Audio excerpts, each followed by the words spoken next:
वृंदावन में खेलती राधे श्याम होली वृंदावन में खेलती राधे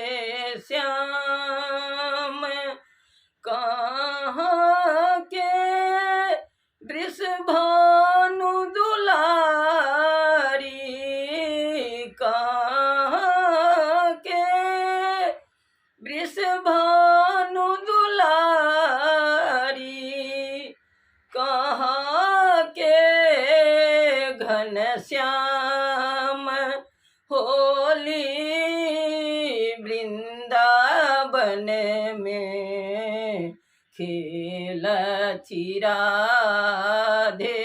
श्याम होली वृंदावन में खेलती राधे श्याम होली वृंदावन में खेलती राधे श्याम बरसाने के राधा प्यारी बरसाने के राधा प्यारी नंदगाम के श्याम होली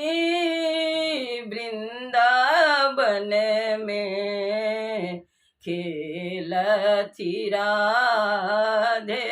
श्याम उड़त गुलाल लाल भयो धरती उड़त गुलाल लाल भयो धरती लाल भयो घनश्याम लाल भयो राधे श्याम होली वृंदावन में खेलती राधे